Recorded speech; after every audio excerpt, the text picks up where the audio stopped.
अस्सलाम वालेकुम, welcome to channel once again. आज फिर से आप लोगों के लिए एक और क्लास लेके आई हूँ रिएक्ट का। आज हमने सीखना है, पढ़ना है JS6 रिएक्ट के अंदर की JS6 क्या है, किस तरह हमने यूज करना है, उससे क्या फायदा है, और साथ साथ हमने क्लास जो है, हम जो CSS में क्लास यूज करते हैं रिएक्ट के अंदर, हमने इसको किस तरह यूज करना है। जो आपका CSS का सेलेक्टर है वो किस तरह आपने यहाँ पे यूज करना है।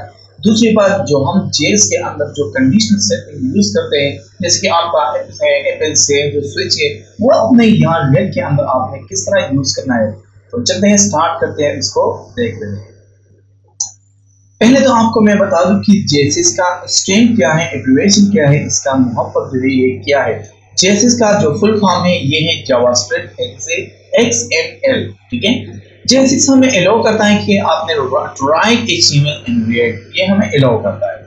जेएसएस जो है जेएसएस जो है, जो ये जो काम है, जो आपका जो HTML है उसको ऐड करना और राइट करना रिएक्ट के अंदर, ये क्या करता है, इसको इजी बना लेता है, ताकि हम आसानी से जो अपना रिएक्ट के अंदर जो हमारा जो HTML है वो उसको यूज करें, वहां पे हम ऐड करें, ठीक है।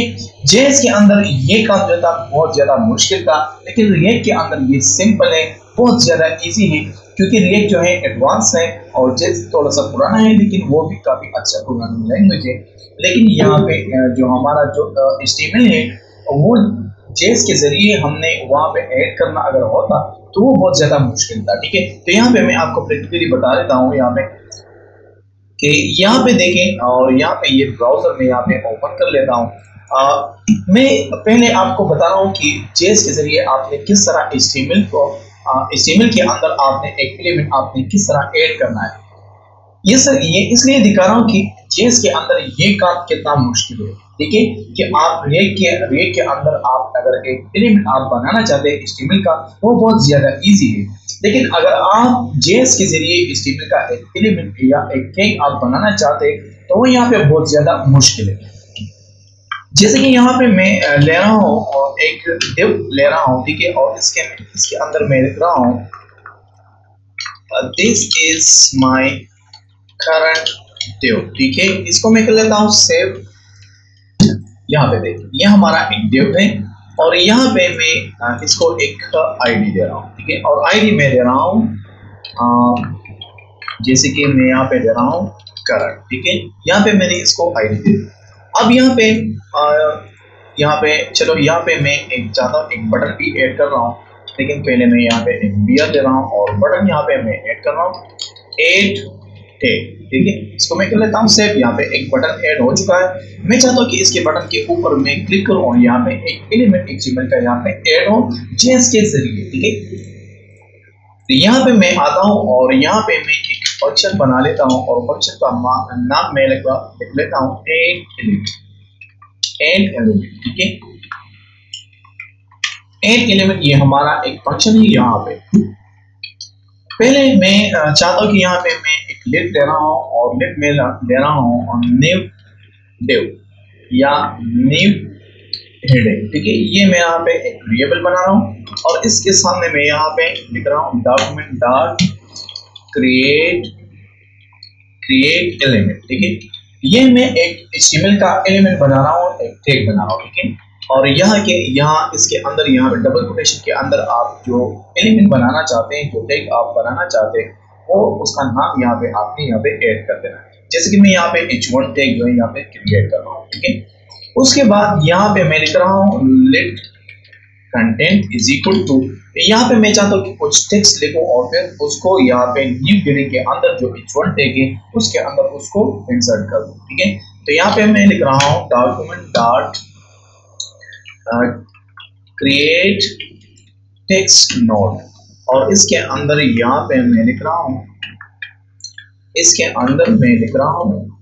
दिस इज हेडिंग टैग, ठीक है। यहाँ पे ये टेक्स्ट यहाँ पे मैंने ले लिया। दूसरी बात ये कि ये जो हमारा टेक्स्ट है, कंटेंट जो है, अब इस हेडिंग के अंदर इसको ऐड करना है। ऐड आपने इस तरह करना है कि हमारा जो न्यू हेडिंग है इसके अंदर हमने अपेंड चाइल्ड यहाँ पे कर देना है, और यहाँ पे जो हमारा जो कंटेंट है वो यहाँ पे इसके अंदर डाल देना है। तो क्या यहाँ पे हुआ क्या, ये जो टेक्स्ट है और ये एक टैग है, ये टैग हमने बना लिया, लेकिन ये फिलहाल एम्प्टी है। तो इसके अंदर यहाँ पे ये जो दिस इज हेडिंग टैग है, ये एक टेक्स्ट है, मीन कि यहाँ पे ये हमारा कंटेंट है। ये कंटेंट मैंने कहाँ पे डाल दिया, यहाँ पे इस टैग के अंदर, मीन कि यहाँ पे न्यू हेडिंग के अंदर मैंने यहाँ पे डाल दिया, ठीक है। उसके बाद यहाँ पे मैं ले रहा हूँ लेट करंट, और यहाँ पे मैं ले रहा हूँ document dot gate element by ID, और यहाँ पे मैं चाहता हूँ कि यहाँ पे हमारा जो ये एलिमेंट है, जो ये टैग है, ये मैं सेलेक्ट कर रहा हूँ, ठीक है। तो इस टैग का हमारा हमने जो आईडी दी है वो है करंट, और वो करंट यहाँ पे मैं ऐड कर रहा हूँ, ठीक है। उसके बाद यहाँ पे मैं चाहता हूँ कि ये इसके ऊपर जब मैं क्लिक करूँ तो यहाँ पे ये रेंडर भी हो।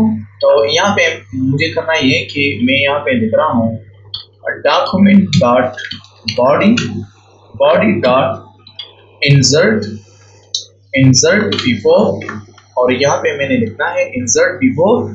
पहले मुझे रेंडर करना है न्यू हेडिंग, ठीक है। न्यू हेडिंग रेंडर करना है किससे पहले, हमारा जो करंट है उससे पहले हमने इसको रेंडर कर देना है, ठीक है। यहाँ पे ये कोड मैंने लिख दिया, लेकिन यहाँ पे ये काम करेगा नहीं, ठीक है।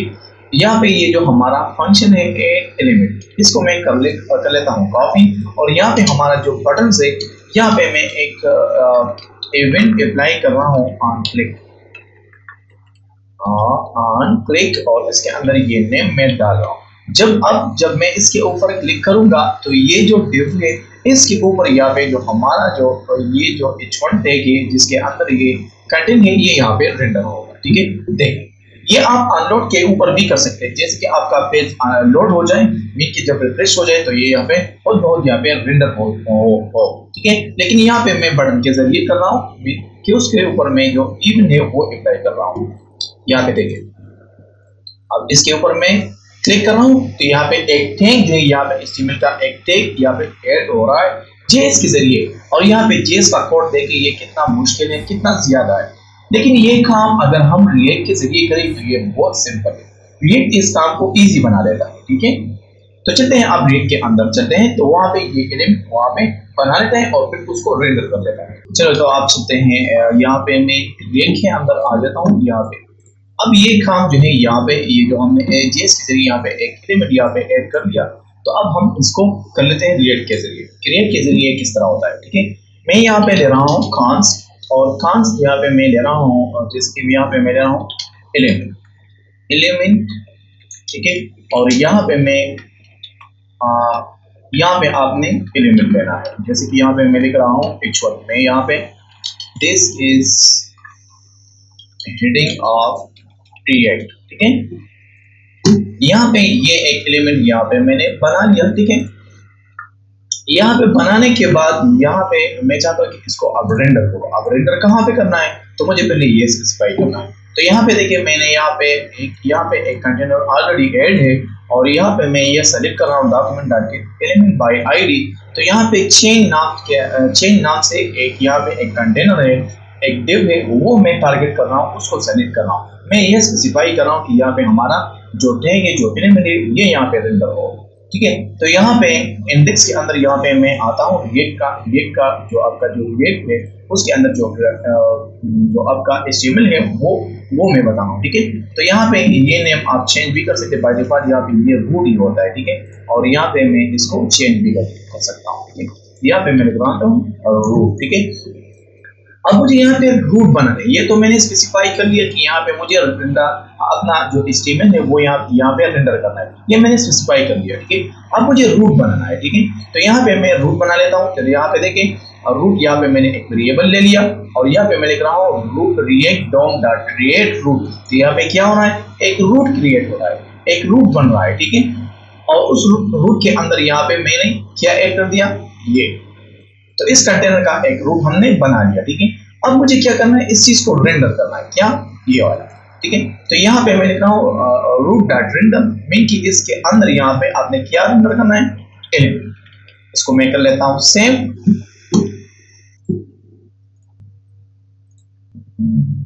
Target container is not a DOM element, element नहीं है।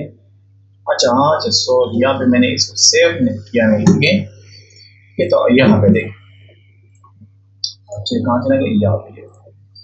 अच्छा ये यहाँ पे मैंने ये जो ग्रुप था ये चेंज कर दिया था, तो ये उस वजह से बताना था कि ये जो टारगेटेड है ये असल ये जो टारगेटेड है ये दरअसल रूट का जो लेक डोम है उसका एलिमेंट में है, ठीक है। तो यहाँ पे देखिए ये कितना सिंपल है, ठीक है।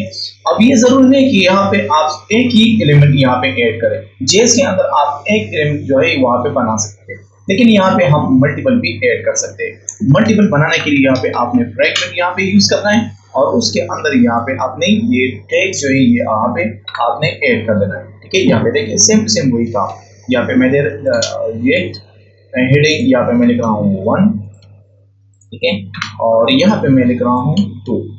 यहाँ पे मैं इसको कर लेता हूँ सेव। तो यहाँ पे देखिए यहाँ पे आप मल्टीपल मल्टीपल एलिमेंट जो है यहाँ पे आप ऐड कर सकते हैं, और ये काम आप इस तरह भी कर सकते हैं। इसका एक तरीका और भी है, लेकिन वहां पे आप एक ही एलिमेंट यहाँ पे ऐड कर सकते हैं। यहाँ से मैं इसको हटा देता हूँ यहाँ से, और यहाँ पे मैं लिखता हूँ रिएक्ट डॉट क्रिएट एलिमेंट, और यहाँ पे मैं लिख रहा हूँ इसके अंदर यहाँ पे मैं लिख रहा हूँ h1, उसके बाद यहाँ पे इसका बॉडी, और इसके अंदर यहाँ पे रिएक्ट एलिमेंट, ठीक है, ये एलिमेंट h1, ठीक है, और यहाँ पे मैं इसको लेता हूँ डॉट। तो यहाँ पे देखिए रिएक्ट एलिमेंट h1, ठीक है। तो आप इस तरह भी यहाँ पे इसको ऐड कर सकते हैं, लेकिन ये विदाउट JSX है, ठीक है, ये JSX नहीं है। JSX का तरीका जो है ये जो इससे पहले मैंने यहाँ पे बना दिया था वो JSX है, ठीक है, ये विदाउट JSX है। ये जो तरीका है ये हमारा JSX का है, ठीक है। और JSX का यहाँ पे JSX के अंदर यहाँ पे आप क्या कर सकते हैं, स्टेटमेंट के अंदर यहाँ पे आप JSX यूज कर सकते हैं, जैसे कि इसके अंदर एक्सप्रेशन जो है वो भी आप यूज कर सकते हैं। जैसे कि यहाँ पे मैं लिख रहा हूँ 5 + 5, इसको मैं कर लेता हूँ सेव। तो यहाँ पे देखिए यहाँ पे क्या गया 10, ठीक है, और इसको मैं कर लेता हूँ यहाँ से 5 5 तो यहाँ पे देखिए तो आप इस तरह एक्सप्रेशन भी यहाँ पे इसके अंदर यहाँ पे आप ऐड कर सकते हैं, ठीक है, यहाँ पे देखिए, ठीक है। तो आप यहाँ पे ये एक्सप्रेशन भी आप यहाँ पे ऐड कर सकते हैं, ठीक है। तो ये आप पाओगे यहाँ पे JSX। अब इसके अलावा यहाँ पे हमने देखना है JSX के यहाँ पे जो हमारा जो कंडीशन स्टेटमेंट में जो if है वो हम अब बताने वाले हैं, यहाँ पे यूज करने वाले हैं, और आपने वो किस तरह यूज करना है वो चलिए देखते हैं। तो यहाँ पे मैं आपको बता रहा हूँ कि यहाँ पे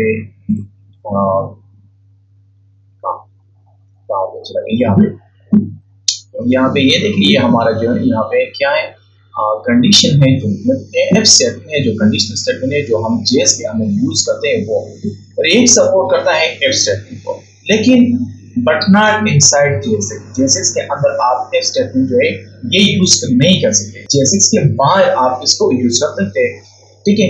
तो आपने ये किस तरह यूज करना है और ये किस तरह काम कर देता है, तो ये मैं आपको यहाँ पे बताता हूँ। यहाँ पे देखिए यहाँ पे बाहर यहाँ पे मैं ले रहा हूँ where number is equal to 10 something whatever we add here, ठीक है। अब जो यहाँ पे ऐड कर सकते हैं, यहाँ पे मैंने यहाँ पे नंबर ले लिया और यहाँ पे इस लेबल के अंदर यहाँ पे मैंने क्या कर दिया और यहाँ पे 10 डाल दिया, ठीक है। इसको मैं थोड़ा सा कर लेता हूँ, और यहाँ इसके बाद यहाँ पे मैं एक और ले रहा हूँ और यहाँ पे मैं ले रहा हूँ आउट, ठीक है, और इसके अंदर यहाँ पे मैं ऐड कर रहा हूँ जैसे कि यहाँ पे मैं लिखा हूँ आर, ठीक है, और इसको मैं लेता हूँ सेव, और यहाँ पे मैं लिख रहा हूँ if where number divide by 2 equal to 0, क्या 0, अगर ये 0 के बराबर हो तो आपने क्या करना है, तो आपने यहाँ पे लिखना है आउटपुट इज इक्वल टू 0, ठीक है। यहाँ पे आपने ये लिख देना है, ठीक है, और यहाँ पे मैं लिख रहा हूँ कंडीशन इक्वल टू, यहाँ पे मैं लिख रहा हूँ यहाँ पे मैं लिख रहा हूँ h1, और यहाँ पे मैं लिख रहा हूँ hard and even number, odd and even number, ठीक है। और यहाँ पे इसके अंदर यहाँ पे मुझे आउटपुट ऐड कर देना है, ठीक है। आउटपुट यहाँ पे जो भी हो वो यहाँ पे आएगा, ठीक है। अब मुझे यहाँ पे इसको रेंडर भी करना है। यहाँ पे एलिमेंट है तो एलिमेंट के बजाय यहाँ पे मैं यहाँ पे कर लेता हूँ ये कंडीशन यहाँ पे ऐड कर लेता हूँ, तो यहाँ पे चलेगा assign constant variable type error assignment to constant variable assignment constant variable। अच्छा यहाँ पे कांस्ट चेंज होने का, तो कांस्ट तो चेंज हो नहीं सकता, तो यहाँ पे ये मैं चेंज कर लेता हूँ।